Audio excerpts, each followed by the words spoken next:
para ajengan, para tuan-tuan guru yang sama kita cintai dan sama kita muliakan, dan selalu kita doakan semoga segenap para kiai, para alim ulama, para guru kita senantiasa mendapatkan kekuatan istiqamah di jalan Allah, diberkahi setiap langkah perjuangan dakwahnya, dan diberikan kemenangan dari dunia hingga akhiratnya.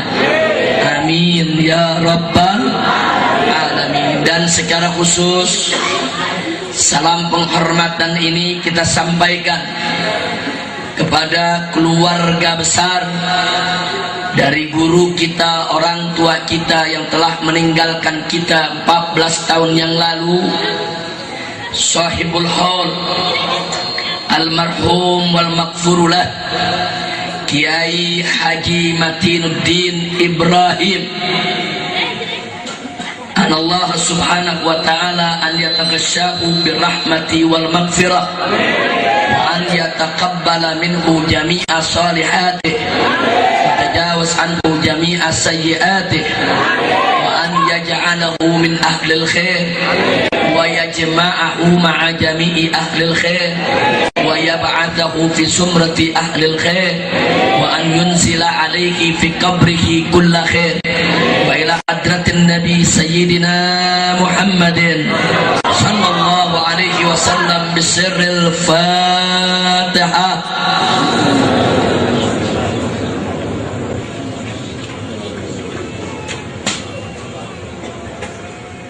Kita mohon kepada Allah semoga segenap keluarga besar almarhum, baik saudara, anak, cucu, menantu, semuanya senantiasa dilimpahkan rahmat dan barakah. Begitu juga seluruh para santrinya, para alumni pondok pesantren Nurul Huda. Semoga pesantren ini dijadikan oleh Allah sebagai ma'hadan thayyiban, ma'hadan sholihan, ma'hadan mubarakan. Amin ya rabbal alamin. Dan selanjutnya tidak lupa salam penghormatan ini kita sampaikan untuk segenap umara beserta para tokoh dan sesepuh masyarakat setempat. Begitu juga untuk seluruh kaum bapak, kaum ibu, para pemuda, para pemudi, kaum muslimin dan muslimat rahimakumullah. Mau'idhah demi mau'idhah sudah sama kita dengarkan dari para kiai kita, nasihat demi nasihat sudah sama kita dapat. Mudah-mudahan para kiai yang telah memberikan tausiahnya untuk kita senantiasa diberikan oleh Allah subhanahu wa ta'ala inayahnya, dan semoga mereka senantiasa diberkahi oleh Allah subhanahu wa ta'ala dari dunia hingga akhirat. Dan selanjutnya secara khusus juga saya sampaikan salam penuh rasa mahabbah dan kecintaan kepada rekan-rekan, kawan-kawan seperjuangan saya, segenap pengurus daripada Dewan Pimpinan Daerah Front Pembela Islam Provinsi Banten, teristimewanya untuk Dewan Pimpinan Wilayah Front Pembela Islam Kabupaten Pandeglang, dan lebih istimewa lagi untuk Imam FPI Banten, yaitu akhina Al-Fadil Al-Muhtaram Al-Mukarram Buya Kiai Haji Ahmad Qurtubi Jailani hafizahullah ta'ala wa ra'ah, famatanallahu bituli hayatih wa nafa'ana bi'ulumih fid dini wa dunya wal akhirah. Amin ya rabbal alamin. Begitu juga kepada segenap pengurus yang lainnya dan seluruh laskar. Mudah-mudahan pertemuan kita pada malam hari ini akan menjadi penyebab turunnya rahmat dan barakah. Semoga Anda tidak meninggalkan tempat ini pulang ke rumah kecuali Allah ampuni segala dosa dan kesalahan, Allah sembuhkan segala penyakit dan penderitaan, Allah mudahkan segala kesulitannya, dan Allah berikan keberkahan dalam rezekinya, kemanfaatan dalam ilmunya, keharmonisan dalam rumah tangganya, kebahagiaan dari dunia hingga akhirat. Amin ya rabbal alamin. Ahiba'il kiram, Barusan sudah sama kita dengarkan bagaimana satu tausiah yang singkat, padat, ringkas, jelas yang disampaikan oleh Buya Kiai Haji Qurtubi Jailani, di mana beliau dengan begitu semangat mendorong kita untuk menegakkan amar ma'ruf nahi munkar agar kita terhindar daripada segala musibah dan bala bencana, insya Allah. Karena itu saya tertarik pada kesempatan malam hari ini, saya ingin mengajak semua yang hadir di sini untuk sama-sama mengkaji, mengamati, mengambil pelajaran dari segala musibah yang menimpa kita punya negeri. Kita tahu di tahun 2014 ini, saudara, ternyata musibah yang menimpa kita punya negeri semakin hari semakin dahsyat. Kebakaran demi kebakaran, dari mulai kebakaran di tengah kota sampai kebakaran di tengah hutan, longsor demi longsor, gempa bumi demi gempa bumi. Belum lagi, saudara, adanya gunung meletus, banjir di mana-mana, dan musibah ini berjalan begitu panjang. Banyak orang yang menjadi korban, baik korban nyawa maupun korban luka, korban harta benda. Ini semua kita wajib mengambil pelajaran. Nah, karena itu, saudara, kalau kita bicara tentang musibah, musibah itu dari bahasa Arab, asaba yusibu, musibah. Musibah itu artinya kullu amrin makruhin, segala sesuatu yang menimpa kita, yang kita tidak suka, yang kita tidak senang, yang membuat kita menjadi tidak tenang dan tidak nyaman, itu disebut musibah. Apakah musibah itu berbentuk penyakit, atau kelelahan, atau pening, pusing, atau duka, atau kesedihan, atau kesusahan, sampai tertusuk sebuah duri pun sekedar rasanya seperti digigit semut, itu juga disebut musibah. Berarti apa yang kita lihat daripada bencana kebakaran, kebanjiran, saudara, dan lain sebagainya, itu semua disebut musibah. Kira-kira jelas tidak? Jelas tidak? Jadi musibah ialah apa saja kejadian yang menimpa kita, yang kita menjadi tidak tenang, tidak nyaman, yang kita tidak suka, terkena daripada kejadian tersebut, itu disebut musibah. Kecurian itu musibah, dicaci maki orang itu musibah, dianiaya juga musibah, saudara. Nah, saudara, dalam ajaran Nabi kita tercinta Sayyiduna Muhammad sallallahu alaihi wasallam, musibah itu terbagi menjadi 3 macam, saudara. Terbagi berapa? Yang pertama, sebagai mihnah, sebagai imtihan. Musibah sebagai ujian dan cobaan, saudara. Itu yang pertama.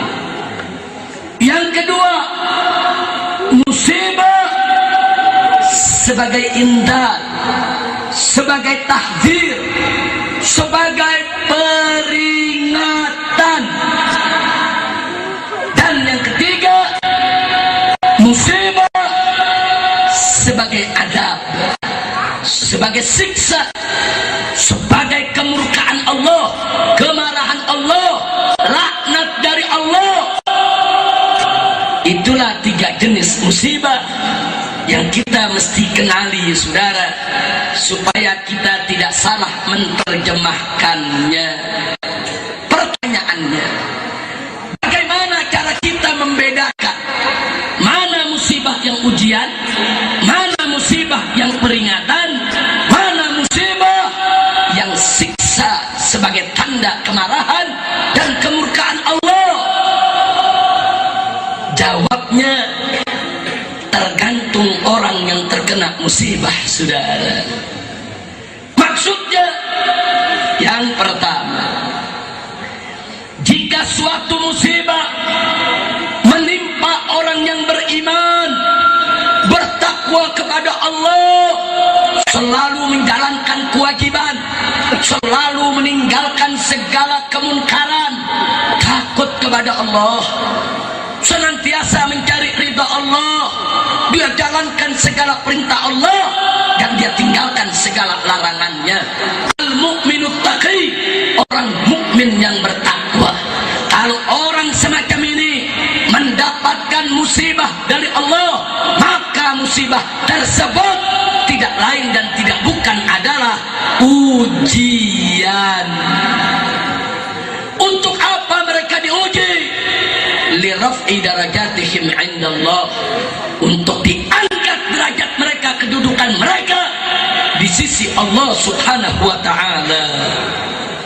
Jadi saudara, jangan ada yang berpikir, oh kalau orang sudah beriman, bertakwa, dekat kepada Allah, enggak kena musibah. Tunggu dulu saudara. Justru siapa mereka yang beriman, bertakwa kepada Allah, pasti Allah akan uji saudara. Allah nyatakan dalam Al-Quranul Karim, faqala ta'ala, ahasiban nas ayyutraku ayyakulu amanna fahum la yuftanun wahum la yuftanun. Apakah manusia itu mengira mereka akan dibiarkan, ditinggalkan begitu saja setelah mereka mengatakan amanah, kami beriman, kemudian mereka tidak diuji? Tidak saudara. Siapa yang menyatakan beriman kepada Allah pasti akan diuji oleh Allah Subhanahu wa ta'ala. Jadi jangan mimpi kalau kita beriman, bertakwa, terus Allah nggak uji, terus musibah nggak terjadi. Nggak begitu saudara. Oleh karenanya Nabi kita Sayyiduna Muhammad sallallahu alaihi wasallam mengatakan dalam satu hadis, saudara, inna asaddan nasi bala'an al-anbiya thumma al-awliya thumma al-ulama thumma al-amthal fal-amthal. Masya Allah. Apa kata Nabi alaihi salatu wassalam? Sesungguhnya manusia yang paling berat ujiannya, yang paling berat cobaannya, pertama al-anbiya, para nabi. Kedua al-awliya, para wali Allah saudara. Dan yang ketiga al-ulama, para ulama yang istiqamah di jalan Allah. Dan yang berikutnya adalah al-amthal fal-amthal, yang sepertinya dan sepertinya saudara. Makanya Pak, Bu, semua nabi dari mulai zaman Nabi Adam alaihissalam sampai zaman Nabi Muhammad sallallahu alaihi wasallam, semuanya diuji oleh Allah, semuanya dicoba oleh Allah. Tidak ada satupun nabi yang tanpa ujian saudara.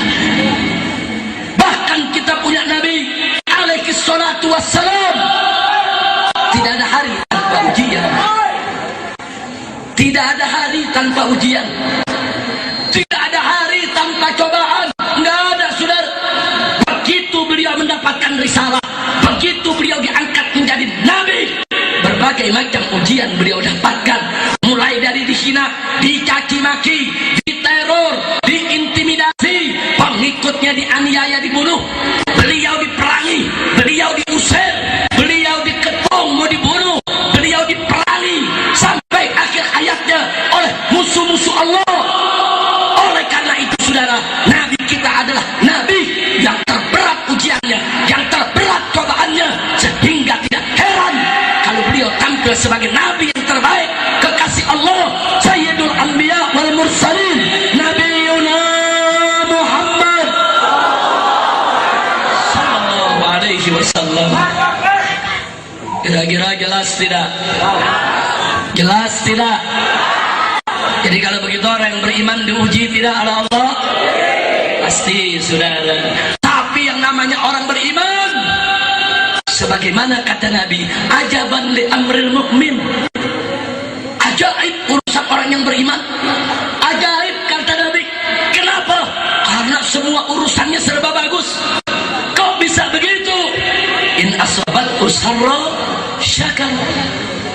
asabathu darra sabara. Masya Allah. Sebab orang beriman itu kalau dia dapat kesenangan dia bersyukur, kalau dia dapat kesusahan dia bersabar. Ajaib, enggak ada yang susah bagi orang yang beriman, saudara.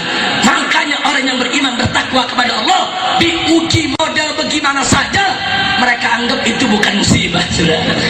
Tetap mereka nikmati, mereka bersyukur, mereka bersabar, mereka pasrah kepada Allah. Hidupnya tetap baik, jiwanya tetap tenang, pikirannya tetap tentram. Itulah sebabnya akhirnya mereka makin ditingkatkan derajatnya oleh Allah. Alhamdulillah.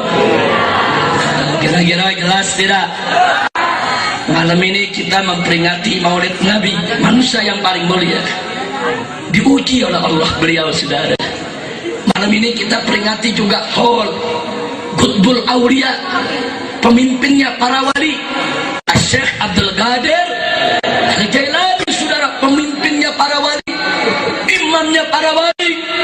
Beliau juga diuji oleh Allah. Malam ini kita juga memperingati haul dari kiai kita, ulama kita, almarhum Kiai Haji Matinuddin Ibrahim. Beliau juga semasa hidupnya diuji oleh Allah, saudara. Di tempat yang Nabi katakan tadi, mulai dari anbiya, aulia, ulama, semuanya pasti diuji oleh Allah. Alhamdulillah. Kira-kira jelas tidak? Betul. Yang kedua, musibah sebagai peringatan. Bagaimana musibah yang menjadi peringatan? Yaitu musibah yang menimpa kaum muslimin, yang dia berbuat baik tapi kadang-kadang lalai berbuat maksiat. Dia sholat, taat, tapi kadang-kadang suka terjerumus juga dalam kemunkaran, saudara. Termasuk orang yang suka gali lubang tutup lubang. Di hari bikin baik, besok bikin dosa. Yang begini banyak gak? Banyak gak? Banyak gak? Orang muslim yang seperti ini, kalau dapat musibah, itu adalah peringatan dari Allah. Loh, kenapa diperingati? Karena Allah masih sayang sama dia.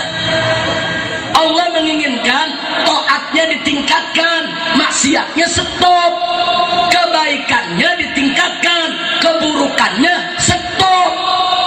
Allah kasih peringatan agar dia sadar, agar dia insaf, agar dia taubat.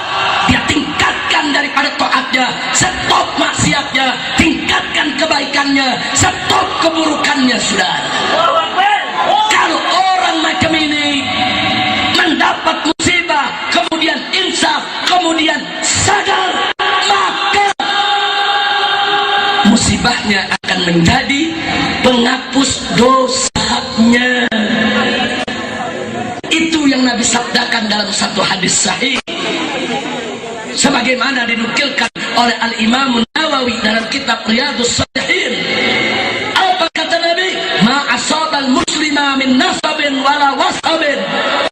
Tidaklah seorang muslim ditimpa suatu musibah, baik berupa rasa lelah atau berupa suatu penyakit, balah hammin wala adha, atau rasa duka, kesedihan yang mendalam, atau dianiaya, dia menderita hatta syauka yushakuha, atau tertusuk sebuah duri, illa kecuali ghafarallahu biha min khataya, kecuali Allah ampuni daripada kesalahannya dengan akibat lantaran musibah yang dia dapatkan, saudara.